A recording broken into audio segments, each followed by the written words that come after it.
Here at the Allender Center podcast and on our blog, we've done a lot of content and material on sexual abuse because we really believe that healing from sexual abuse is core to our mission. Over the next couple of weeks, we're going to be joined by multiple guests as we engage some elements of sexual abuse that aren't typically talked about as sexual abuse. We're going to talk about pornography as a form of sexual abuse. We're going to talk about systems of supremacy as forms of sexual abuse. And then we're going to close our time leaning into the life and ministry of Jesus and thinking more theologically about what healing is possible when we've been harmed and experienced sexual harm. We know anytime we're engaging in a topic like sexual abuse, those of us who are having the conversation and listening may have experienced sexual harm. So just consider this a kind trigger warning that we're going to be engaging this topic, but also consider it an invitation to lean in and join us over the next few weeks.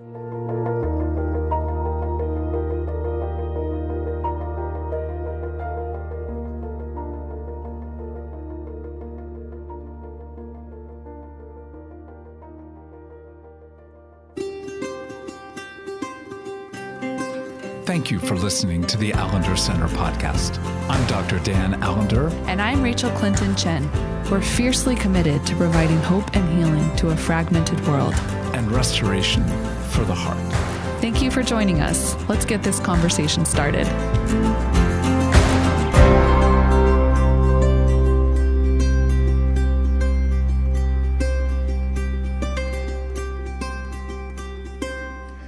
We normally don't begin with a trigger warning, but this is a topic that if you've got young children or you happen to be a young children, it's probably somewhat kind to know that we're going to be talking about sexual abuse, pornography, and some of the debris that comes. But I also want to say that we've got such a dear friend, colleague, and truly a wise man to join us, Rachel. Jay Stringer, author of Unwanted, and I think I don't often remember what I write for an endorsement, but I know that one of the things I said is this is one of the most important books on sexuality, particularly broken and redemptive sexuality I've ever read. So, Jay, to have you with us again is a great honor. Dan, Rachel, thank you so much for having me. So excited for this podcast, but just so thrilled to see you both. Well, and I know we're going to step into that topic, but I'm sorry, just a little bit of a diversion before we do so. So you had an accident where your son basically said to you, Dad, you're either going to be an idiot, a legend, or a fool. Just a moment, just a quick moment to say, why would your son speak such, prescient, deeply experienced, wise words to you? So back in the fall, I was involved in an electric scooter accident. So I was going down a hill to see my nephew who had just been born a few weeks prior, and so thrilled to see him. And my family lives in New York City, so we have this fleet of electric scooters that we zip around town. It's great to be able to avoid subways or Ubers. So I was going down a hill and hit basically a rise in the concrete, and the wheel went left, but my body continued going forward and basically did a somersault and landed on both of my elbows. But let's be clear that the accident is not what has brought your son to such a... It is not. No, okay, I'm sorry. I interrupted. So broke my elbows earlier in the week. The dilemma for me was that I had a marathon a few days later. And Good God, man. Don't tell me. Don't even go. Okay, I'm sorry. Go ahead. So, the peer pressure, the child pressure just starts building from there. I had a lot of friends texting me kind of the Michael Jordan flu game memes of when he played with like Yeah. 104-degree Yeah. fever. And then my son, what I remember him initially saying was like, "You're either going to be a legend or a fool." And so I was telling some friends of this a little bit later, and he said, "No, Dad, I didn't say legend or fool. Your chances weren't that good.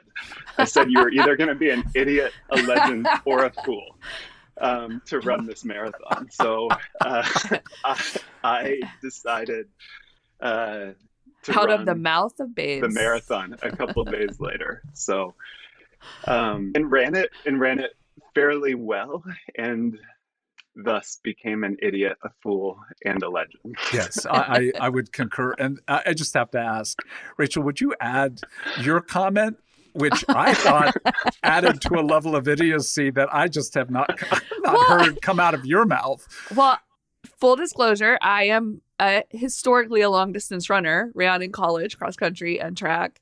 So I just know a lot about running form and long distance endurance running. So I just simply said, if you are going to break bones and still need to run a marathon, I can't imagine better ones to break than your elbows.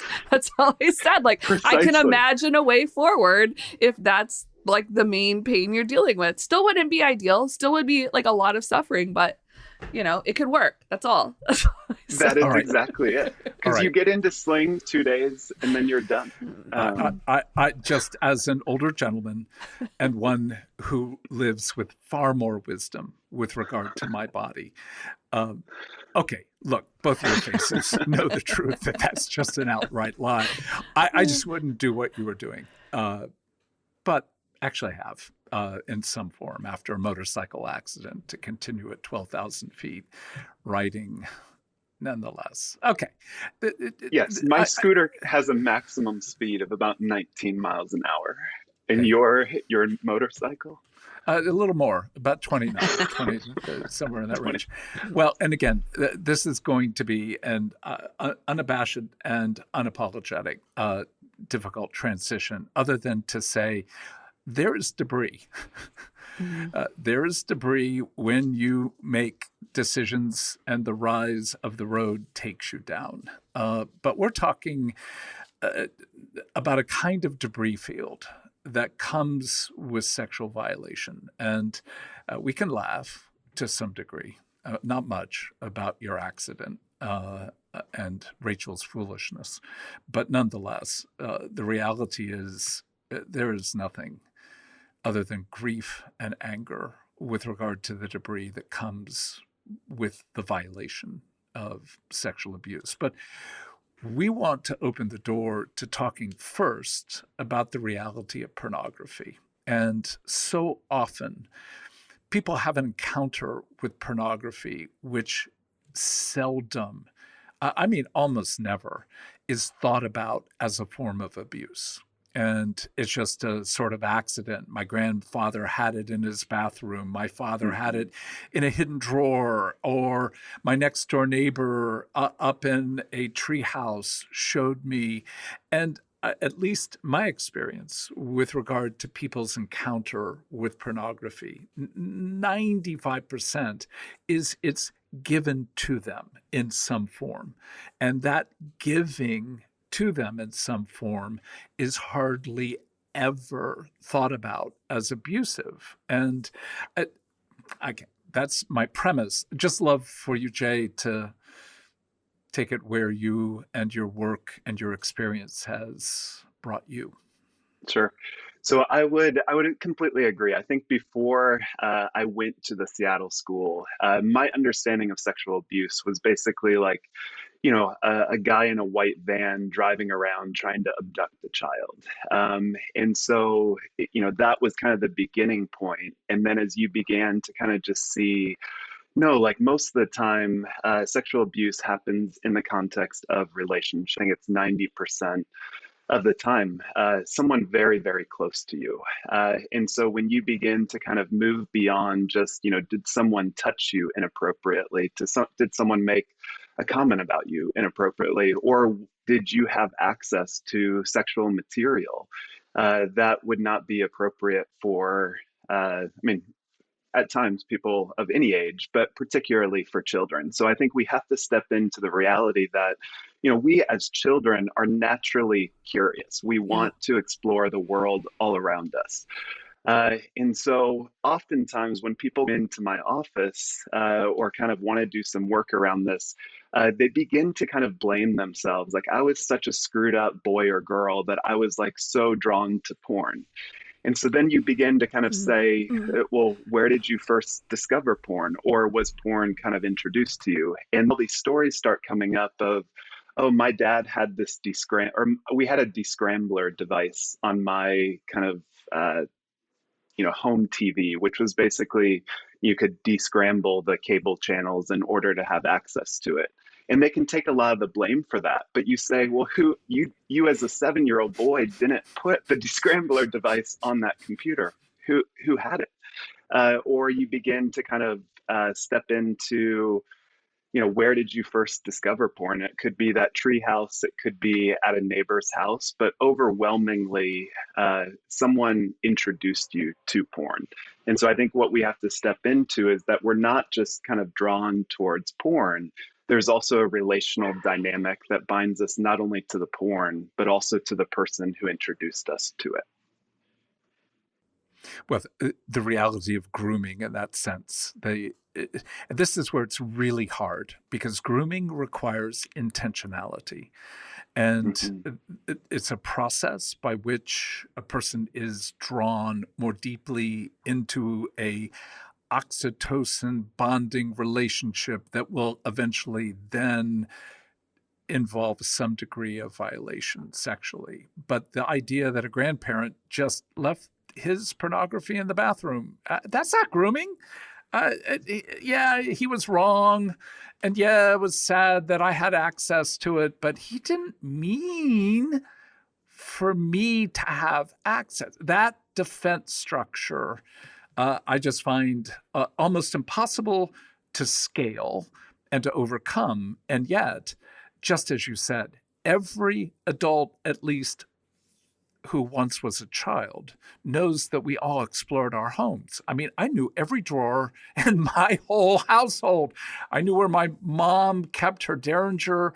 I knew where my dad had his 9mm, et cetera, et cetera, et cetera. And all that to say, did you actually think that little hidden spot for your pornography would not be found? So, at one level, maybe it is not as intentional as I'm going to groom, but there is a sense in which sometimes it is, and other times it's just this unwillingness to acknowledge you're setting your child or your grandchild up for access.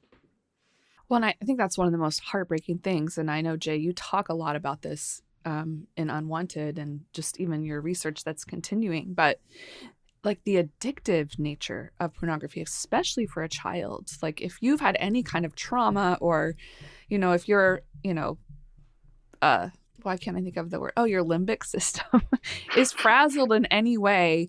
The biochemicals that come from arousal, which our bodies are made to be aroused by images, by sensual experiences, by relational connections, even of bodies. And when you get like a taste of that kind of biochemical surge in a young body that actually brings soothing, calming, like pleasure, delight, like that is a kind of like, I mean, I remember my own experiences of like that initial encounter when a neighbor friend who I was like co-babysitting with showed me where the people that we were babysitting for kept their pornography. I was like 11. I didn't even know something like that existed, but I remember the biochemical surge of like, oh my gosh, I've tasted something that brought a kind of relief to my body I've probably never known or only known in other ways that also are deeply connected to my, my own stories of sexual abuse. And so I think that that's part of the wickedness of it is that something, and that's not the case for everyone. Maybe people turn to other addictions, but there is such a hook that happens, and it's something we're not aware of at a young age. We don't have a capacity to make sense of what's happening. So then it does become a behavior over time that has to escalate. And before we know it, it's just some really bad thing about us, some horrible sin that we should have been able to overcome, that somehow we're just faithless to overcome, and we're not engaging our bodies at all or understanding what that might be connected to. Yeah, so just to echo that last point, I heard a Desmond Tutu quote over the weekend, obviously talking about apartheid, but one of the things that he said was, there comes a point where we need to just stop pulling people out of the river. We need to go upstream to find out why they're falling in. And I think just that reality of, as you put really well, most of the people live in a war with their own desire. They look at how compulsive my sexual behavior is, or what's wrong with me. I can't seem to find any level of arousal for my spouse, kind of what is going on. And I think until we begin to go up the river to be able to say, kind of, where did this war begin? Where did it begin? When did I first get introduced to it? And why was it so soothing? Why was it so exciting for me, particularly within a family system? So, what we know about a lot of people struggling with compulsive sexual behavior is that they come pretty much overwhelmingly from very rigid homes or very disengaged homes. And so when you have a parent or a system that creates a lot of rules, lots of regulations, pornography can be one of those first places that you can begin to escape something of the tyranny of your system. But also, if you are in the midst of a disengaged home, meaning your mother or father are not terribly attuned to your desires, they don't just see your needs, but they can't even see into your mind. Sometimes the involvement with porn can just be so powerful because it seems like it's something of an antidote to all the rigidity and disengagement of the system. And that's really, I think the work that you all do at the Allender Center, and a lot of people who have been trained by there. That's our task, is to kind of say, until a bridge is built between this, present struggle that you're in and some of these unresolved stories, you are going to continue to just hate yourself and try and outgrow an issue with contempt or willpower or management, rather than really engaging the stories that set you up for this harm. Well, your phrase that, you know, 8-year-old, a 15-year-old, etc. One of the prime words I hear is, "I was so perverted. I was so sexual at such a young age." That is by far the signature of the fact there is something wretchedly dark about me. And that, we've talked on this show multiple times, but it is endlessly important to come back to. And that is, you know, how do you engage? How do you think about the role of shame in this judgment of one's own Mm-hmm. body, one's own being as perverted? Yeah. So, I think I would start with, two core themes would just be desire and shame. So that sense of, uh, as people are in a particular grooming process, again, if they come from that rigid home, disengaged home, most of my clients would say that their abusers had something of a sixth sense for what they were in. And so that could be, our home didn't have MTV. We weren't allowed to play video games. And so then maybe a peer begins to introduce them to competition, something that their heart is kind of eager, willing to engage. And so, it doesn't always start with porn. It could start with music. It could start with books. It could start with kind of just seeing something about you that's never been named or seen into before. And so back to, what Rachel was saying, like just the neurochemicals of what you're experiencing with an abuse, even before pornography ever That's enters right. in, are exceedingly bonding. And so usually there might be an escalation that might involve porn or it might not involve porn. But an abuser is really trying to give you as many experiences of yes, so that at any juncture they might even want to say no, you just don't even feel like that's a category because you feel like you've already gone too far. Mm. And so, desire is what wakes us up.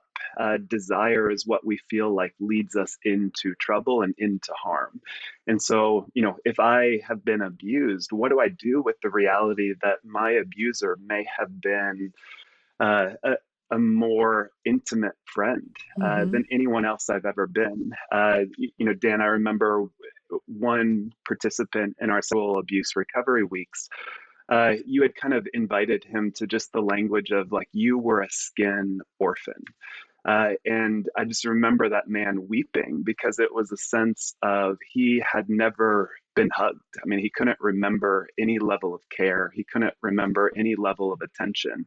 And so, did he find a well in the wilderness? He did. Was that well of abuse toxic? Indeed. But his heart began to change, not in hating himself for all of his affairs and porn use. His change began to kind of begin when he saw something of just the deprivation and heartache that led him to say yes to abuse. And so sometimes we can hate ourselves for what we have desired. And in that hatred, there is a sense of judgment against my desire. And so when you look at the debris that follows porn, extramarital affairs, even hypoarousal, all of that becomes irrefutable evidence that your desire is stupid, it Mm. sucks, it will never be redeemed. And it's a brilliant but also tragic maneuver that we all learn to make, is to judge ourselves and to feel a level of hatred rather than being able to bless and understand that our hearts and our bodies wanted to say yes to something that was pleasurable, to something that was desirable, to allow our hearts to feel something of attunement in the midst of so much what we were in. Well, we're meant for intrigue. We're meant to desire novelty and the privilege of being able to explore and discover things. But where that intrigue, which is such a beautiful part of us, then gets bound to this dark loss of innocence, so that so many of the people I've worked with, particularly in this form of subtle abuse, and again, it's not that subtle, but it's subtle abuse when it's the grandparents' pornography that doesn't look intentional, and whether it is or isn't, it's still that man or woman's responsibility that they left that for you as a child or grandchild. But that loss of innocence leaves us then with virtually all exploration, particularly when the sexual realm feels really dark. And in some sense, I've just seen so many people, as pornography is a structure that begins with a kind of come hither and moves pretty rapidly to deep levels of degradation, that sexuality, for those who have been imbibing pornography from a young age, they're drawn to some degree of their own or other people's degradation, which then seems to be absolute, incontrovertible proof Mm-hmm. you are That's a right. wicked, dark, perverse being, which then, in that sense, leaves the human heart so open to assault from the interior, but also so much assault from the kingdom of evil. And again, not that we're meaning to, in some sense, provide quick cures for people, because they know, if they've been listening to the show, that it is a journey and a long one to engage.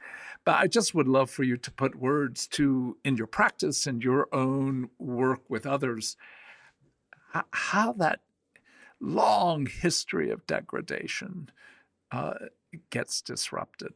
Mm-hmm. I mean, I would say initially there's a level of like, what on earth are you talking about?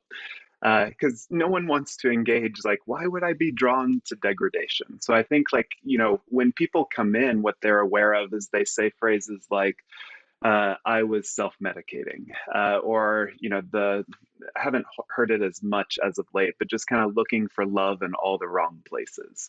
And so there's a sense of there is a particular relief.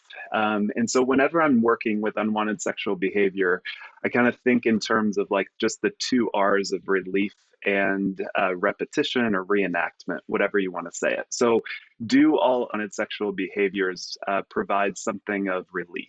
Absolutely. I mean, we wouldn't choose them if at some level they didn't allow us some level of escape from the difficulties of life, from the shame, from the loneliness, from just a lot of the contempt that can take place within a relationship. So, at some level, when we're working with an idol, which porn affairs all would be, we have to kind of begin to honor, as Isaiah does in Isaiah 44. I mean, you've built something really beautiful and it gives you food when you pray to it. But at some level, that thing that you have put your trust in is also where you will know shame. And so I think I have to begin to honor, yes, the role of porn has been a well for us in the desert. It's been, revelatory of our ability to navigate through the complexities of life. But then we also have to step into what is the end result virtually every time of indulging in this behavior. And it's shame, it's judgment, it's degradation of self, degradation of others. And that would be kind of just that second R of reenactment or repetition. Well, how did you feel in the aftermath of abuse and in the silence of family or your community? You felt a lot of shame. You felt humiliation. You felt a level of degradation around what you had been part of. And so sometimes unwanted sexual behavior can become that kind of open and shut case of, look at how flawed, look at how awful I am as a human being. And that's really kind of the core seduction of all of these unwanted sexual behaviors as adults, is that they show us how broken, how awful we are. I just think the passage, Isaiah 44, is so important to hear. That whole notion of who shapes a god and casts an idol, which can profit nothing. And the categories that are in that chapter of this thing that you speak to is deaf.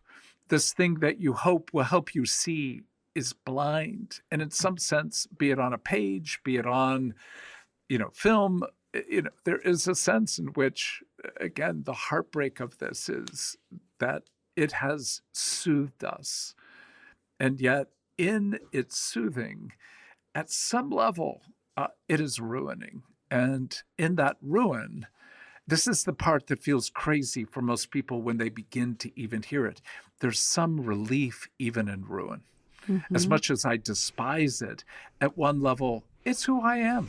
Well, it's what I'm destined for. Mm-hmm. I'm sorry, Rachel. No, I interrupted. I'm sorry.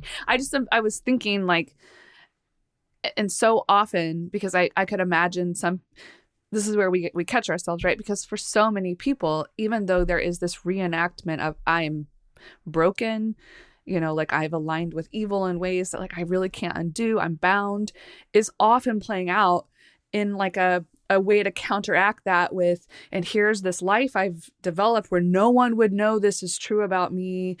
And so the stakes get higher, the fragmentation gets higher. So yeah, when you say something of the ruin actually brings relief, because there's been such a splitting, such a chasm.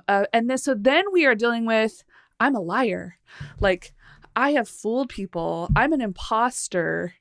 Even if those really good, beautiful, holy, like delightful things about us are so true, like there's a way we actually can't fully embrace them.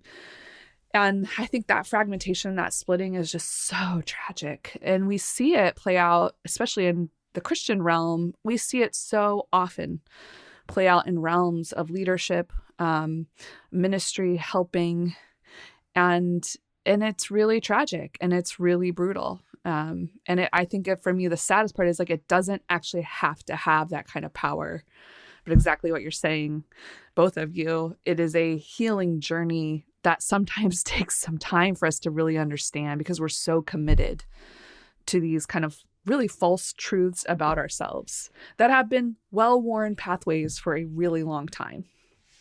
Yes. Yeah.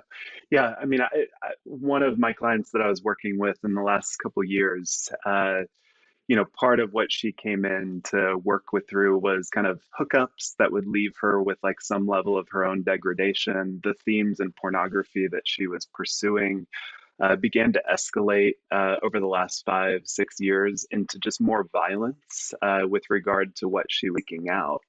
And that's the starting point that so many of us have is, I'm degrading myself or I'm looking at themes that might involve degradation.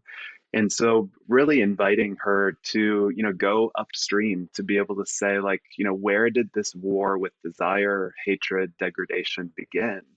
And, part of what she had named, and I mean, this is true of her story, but you could, in a way, universalize it. She had a neighbor across the street from her that was basically her, one of her best friend's brothers that began to invite her to play and eventually invited her just to a lot of sexual abuse. And one of the things that she remembered was just how much pleasure, how much desire she felt for him, how much kind of just intrigue that she had to go across the street. And virtually, I mean, what happened after that was just a sense of like she condemned her desire for actually wanting to go there. And so part of what we were able to bridge together in our work is one of the reasons why she can go to forms of degradation or violence is almost a sense that she doesn't have to choose desire again.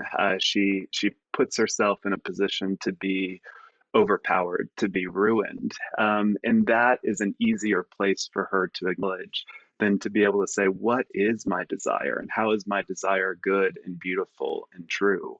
And so I think just particularly just that sense of if you are cursing your desire, it's very likely that at some point desire got the best of you and you've been in a civil war with it ever since. Mm-hmm. Well, even that story just reminds me of how many women end up having contact with pornography. And because most pornography is sold to men, that will be, in some sense, the first encounter with an adult naked woman, which, again, all sexual, shall we say, processes and images are arousing and irrespective of sexual orientation.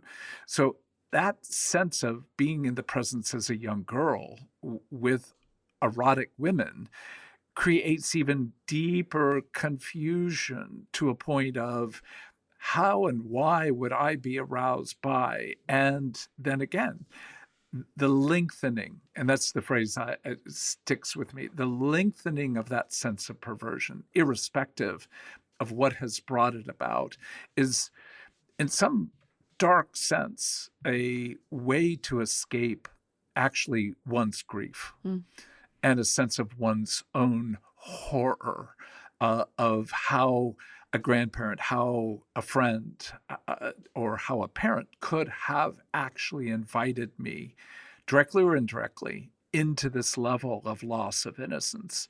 So there just is such, again, for many people who are just hearing this, it's just hard to comprehend why I would prefer shame to entry into grief and a naming of what's true about the nature of how my innocence was lost. And that disruption of can we invite you to grief is harder to bear for most people than the shift to the judgment of contempt against our own sense of shame. Mm-hmm. Yeah. Yeah. I mean, I think two of the categories that, we talk a lot about in my time at the Allender Center was just, the Matthew 5:4, blessed are those who mourn, for they will be comforted. And then just the category of blessing arousal. And so when you begin to kind of think about your unwanted sexual behavior, your sexual shame, kind of past or present, most of us will ask for a lot of forgiveness for what we have been through, what we've done. But very few of us are ever able to kind of, in a way, have the ego strength and the vulnerability to say, uh, I'm done with the war against myself. I need comfort now. I needed comfort then. And so I think that passage is just such a simple but elegant way of ending us to, like, we know we all need and want comfort, and we can't just kind of say that sexual brokenness gives us comfort. It always also gives That's us right. judgment and degradation. So I think, that passage to grief, both present and past, is so beautiful. And then also just the category of blessing arousal. When I think of Romans 12:2, don't be conformed to the pattern of this world, which is pornographic, full of sexual brokenness, full of entitlement, but be transformed by the renewing of your mind.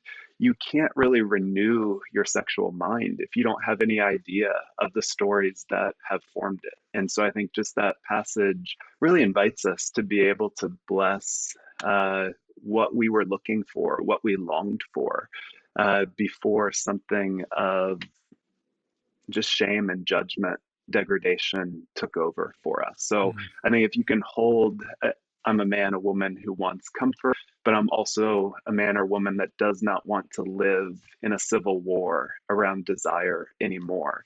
I think that level of defiance really allows for kind of healing and strength to emerge. Well, with the time we have left, and I hope for our audience, we've given them some substantial thought about how to begin to look at their own story and the stories of perhaps friends or even their own children. But if I can just make a slight shift, why would you do this work? Oh, so many stories come to mind the moment that you say that. Uh, One story that I want to share just briefly, it's the first thing that came up, was I was involved kind of early days with like a recruitment team for the Seattle school, and was basically in Colorado at a bar, and one of the professors, adjunct faculty, don't know if I should say his name. We were at a bar later on that night after we had listened to him lecture, and he dropped off a note that just kind of said, "Do you want to know who killed John Benet Ramsey?" And he left the note, and then we had a meeting the next day with a coroner of surrounding areas of Boulder, basically to talk through what he had seen in different autopsies and whatnot. So, I mean, I had no idea why I was there, but this professor introduced me. He said, "This is Jay Stringer. He's a human trafficking and demand expert from Seattle." I had no idea what human trafficking was really at that time or what demand was. So, in a way, I feel like I've been led into this work in a way that I can't fully explain. Uh, Simultaneously, I mean, I think I have been a man that has struggled immensely with lust and anger. And so when I looked at a lot of my kind of behavior, particularly in undergrad, grad school, just really having to step into just seeing myself as, just got disgusted with myself, full of contempt for self and others, and had just some good people connected to the Seattle School and my therapist that really invited me to understand my story, my family. And so that has been, just so central to the work of healing for me, is to really step into see that there's a wider, more beautiful story than just I'm a sexually broken and entitled man. Really had to dive into my story, but I think in terms of what sustains me professionally, it's always that sense of someone comes in with a particular understanding of themselves. And they are stymied by shame. They don't like themselves. They're just full of conflict. And through our work, being able to kind of see something of transformation take place, and there's just a level of kind of joy, anticipation on their faces. So most people come in with condemnation for desire, and then they begin to kind of see like, no, I want to be in a very different relationship with desire. And that's, I wouldn't quite say it's the new addiction, but there is a sense of like, that is desire for me, Mm-hmm. is to watch the intrigue of how's the work of the Spirit, the work that we are going to do together, going to lead to something new, something novel. And I have no idea where the story was to go. And that was true in early days of pornography for me. It's also true with regard to working with the human heart and its thirst, craving for redemption. That's glorious. I just, again, I sing. I'm not going to sing because it would be a violation of human dignity. But just, to me, there are so many psalms that speak of singing a new song, and that sensibility of the heartache you have been in, the heartache you've seen, transforms something of your own heart to indeed war on behalf. But before we end, I'd just love for you to make a connection between running a marathon with 2 broken elbows and your work. I would be very intrigued to hear what your two analysis would be about that. Well, I'll offer, but you go first, Rachel. Oh, honestly, I think, Jay, when you were talking just about your own story, all I was thinking about is, Henri Nouwen's language of like the wounded healer. Like some of the best, most trustworthy, full of integrity people I know in this world doing deep, restorative, painful, costly work have come to it out of their own necessity, have come to it as, and we see this in the biblical language of Jesus, like, who have known such profound healing and restoration in the places where they couldn't even barely imagine that as a possibility, and therefore have a deeper capacity to join the Spirit in birthing new life and in the groaning that we're really meant to participate in. So, I mean, whether that connects to like you running a marathon with broken elbows, I don't know. But I think that imagery and that language is very fitting. Yeah. And what I would say is, if I were privileged to sit with your son, what I'd say is, look, I know your dad. And of all the things that can be said, he is not an idiot. As a legend, yes, indeed, and not merely for this crazy act, but the whole notion of foolishness. We won't go long on this, other than to say there's something in Paul's language of it, the wisdom of God. It is foolish compared to the wisdom of man, because it's reversal. It's the inversion of what we think. The pervert, the dark-hearted person who has to hide, actually was a sweet and innocent, young, intrigued heart that was presented with something really heartbreakingly wrong. And yet, in the context of what you've described as the rigid bound, the distant bound home, there was such emptiness, and the idea that this got a taste of life. That, I would say of you, no, you're not an idiot. You are a fool, but far, infinitely far, in the Pauline sense that the foolishness of men, it's a reversal. And we are so, if I can just say it, we are so proud to be aligned with you and to be part of your labor. So, folks, if you've not encountered this stunning book, Unwanted, make it your early year choice to reflect on the realities that we are speaking about. So, Jay, thank you so much for joining us. Thank you, Dan. Thank you, Rachel. Good to be with you.